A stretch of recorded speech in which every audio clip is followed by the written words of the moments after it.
Hello everyone, मैं सुनीता बुक्च एक बार फिर आपके सामने हूँ एक छोटी सी प्यारी सी कहानी के साथ। और आज की इस कहानी के माध्यम से हम जानेंगे कि इस दुनिया की सबसे खूबसूरत वस्तु कौन सी है।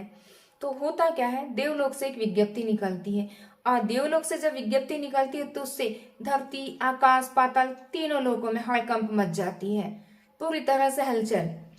अब उसका प्रसारण इस प्रकार था कि बोले अगले 7 दिन तक चित्रगुप्त जी की प्रयोगशाला के मुख्य द्वार पर कोई भी व्यक्ति उसके पास जो भी कुरूप वस्तु है, असुंदर कह लीजिए वस्तु है, या जो उसे पसंद नहीं है, वो सब कुछ लाकर वहां रख सकता है और उसके बदले वहां से सुंदर सुंदर वस्तुएं प्राप्त कर सकता है। जितनी भी उसके पास कुरूप असुंदर वस्तुएं हैं लाए रख दे और अच्छी अच्छी वस्तुएं यहाँ से लेकर जाए।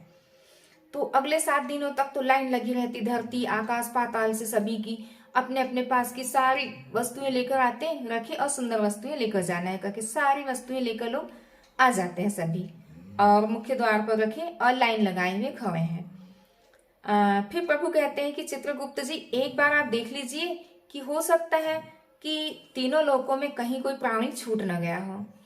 तो जब वे जाते हैं और पता करते हैं तो देखते हैं कि धरती पे एक मानव बहुत ही सुख में है, बहुत ही अच्छे से मजे से हंसता हुआ अपने काम में लगा हुआ है। वे उसके पास जाते हैं और बोलते हैं कि बोले तुमने क्या देवलोक की विज्ञप्ति नहीं सुनी? तो वो बोले सुनी तो है। तो बोले भाई, तुम्हें तो मेरी प्रयोगशाला में तुम्हारे पास ये जो भी बेकार की चीजें हैं कुरूप, उन्हें रख दो, सुंदर वस्तुएं प्राप्त करना है। तो बोले तुम्हारे पास जो भी असुंदर वस्तु है उसे लाकर तुम वहां रख दो और वहां से सुंदर वस्तु लेकर आ सकते हो। वह मुस्कुराता है, बोलता है कि बोले मैंने बहुत सोचा कि बोले कोई मेरे पास असुंदर वस्तु हो उसको लाकर मैं वहां रखूं, सुंदर वस्तु लेकर जाऊं। परंतु फिर मैंने सोचा कि सारी दुनिया तीनों लोग घूमने के बाद भी बोले जो शरीर प्रभु ने मुझे दिया है इससे ज्यादा सुंदर कोई दूसरी वस्तु हो ही नहीं सकती। और जब ईश्वर ने मुझे इतना सुंदर शरीर दिया है, मानव शरीर, उसके बाद भी मैं सोचूं कि सुंदर सुंदर सुंदर के आगे पीछे घूमूं कि और कुछ सुंदर मिल जाए, और कुछ सुंदर मिल जाए, वस्तुओं का संग्रह कर रहा हूं तो सुंदर मिल जाए। तो बोले नहीं, वो तो मैं यहाँ रह के भी प्राप्त कर सकता हूँ, परंतु ये जो शरीर मुझे ईश्वर ने दिया है इसकी खूबसूरती के आगे और कुछ नहीं है। मानव जीवन सबसे श्रेष्ठ है जो ईश्वर ने मुझे दिया है, ये ईश्वर की सबसे बड़ी कृपा है। और फिर छोटी छोटी वस्तुओं के लिए मैं क्यों उसके द्वार पर जाऊं?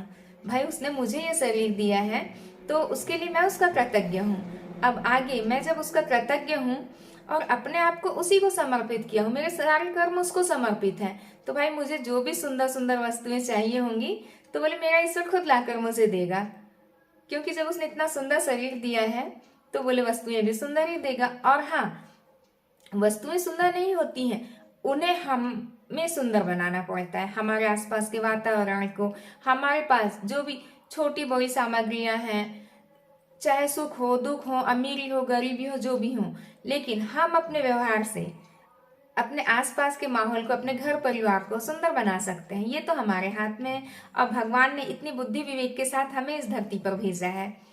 तो हम अपने विवेक का उपयोग करते हुए अपने घर परिवार, अपने आसपास के वातावरण को सुंदर बना सकते हैं।